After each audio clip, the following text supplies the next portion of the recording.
நம் ஆண்டவராகிய இயேசு எருசலேம் பண்டிகையில் பல அற்புதங்களையும் வல்லமையான காரியங்களையும் நிறைவேற்றி முடித்துவிட்டு ராஜ்யத்தின் சுவிசேஷத்தை பிரசங்கித்துக் கொண்டே சமாரியா தேசத்தின் வழியாக மறுபடியும் கலிலேயாவுக்கு வந்தார்.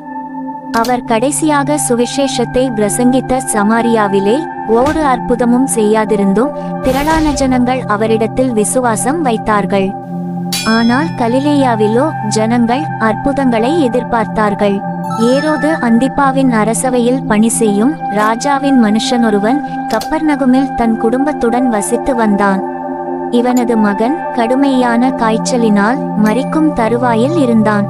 இயேசு யூதேயாவிலிருந்து கலிலேயாவிற்கு வந்தாரென்று அந்த மனுஷன் கேள்விப்பட்டபோது அவரிடத்திற்கு போய் தன் மகன் மரணதருவாயிலிருந்தபடியினாலே அவனை குணமாக்கும்படிக்கு வரவேண்டுமென்று அவரை வேண்டிக் கொண்டான்.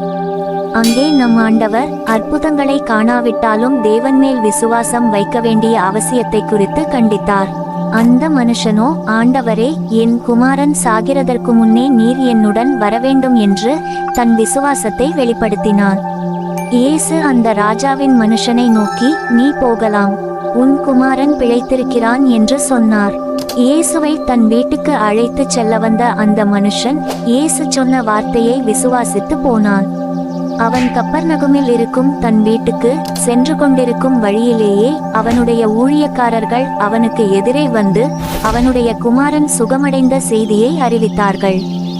எந்த நேரத்தில் அவன் சுகமடைந்தான் என அவர்களிடத்தில் அவன் கேட்டபொழுது அவர்கள் ராஜாவின் மனுஷனை நோக்கி, நேற்று 7ஆம் மணி நேரத்தில் சுகமடைந்தான் என்றார்கள்.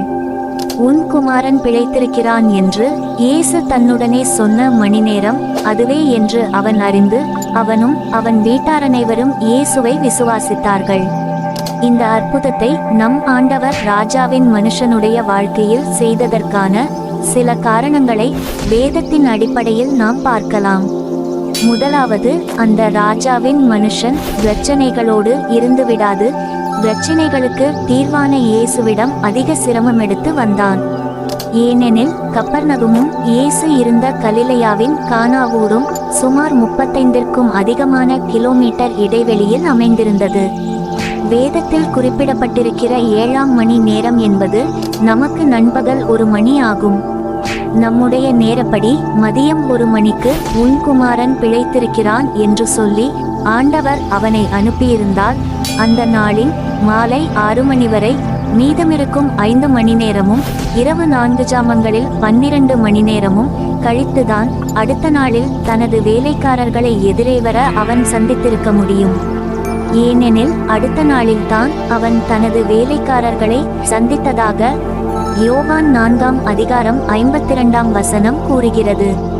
அப்படியானால் அவன் குறைந்தது 17 மணி நேரமாவது பிரயாணப்பட்டு திரும்பி வந்திருக்கிறான். அதே 17 மணி நேரத்திற்கும் அதிகமான மணி நேரங்கள் பிரயாணப்பட்டுதான் இயேசுவை சந்திக்க காய்ச்சலில் மரிக்கும் தருவாயில் இருந்த தனது மகனை விட்டுவிட்டு சிரமம் எடுத்து வந்திருக்கிறான். இரண்டாவதாக, அவன் முழு விசுவாசத்தையும் வெளிப்படுத்தினான். இயேசுவினிடத்தில் சென்றால் எப்படியாகிலும் தன் மகனுக்கு ஒரு தீர்வு கிடைக்கும் என்று வந்த அவனுடைய வேண்டுகோளின்படி ஆண்டவர் அவனோடு கூட செல்லாதிருந்தும் ஆண்டவர் அவனிடத்தில் என்ன சொன்னாரோ அதற்கு கீழ்ப்படிந்து நம்பிக்கையோடே தன் வீட்டுக்கு போனான் என்று வேத வசனம் நமக்கு சுட்டிக்காட்டுகிறது. ஆகவே ஆண்டவர் என்ன சொல்லுகிறாரோ அதை நம்புகிற உயர்ந்த விசுவாசத்தை உடையவனாய் இருந்ததினால் அவன் அற்புதத்தை பெற்றுக்கொண்டான். நாம் பிரச்சனைகளை பார்க்காமல் பிரச்சனைக்கு தீர்வாகிய இயேசுவினிடத்தில் எந்த சிரமத்தின் மத்தியிலும் வந்து அவர் சொல்லுகிறதை அப்படியே நம்புகிற உயர்ந்த விசுவாசத்தை வெளிப்படுத்துவோம், அற்புதங்களை பெற்றுக்கொள்வோம். கர்த்தர் நம் ஒவ்வொருவரையும் அப்படியே ஆசீர்வதிப்பாராக. இதை போன்று அழகான படங்களோடும் சத்தியங்களோடும் வேதாகமத்தின் சம்பவங்களை அறிந்து கொள்ள நமது ஆர்டிஃபிஷியல் பிரைஸ் சேனலை சப்ஸ்கிரைப் செய்வோம்.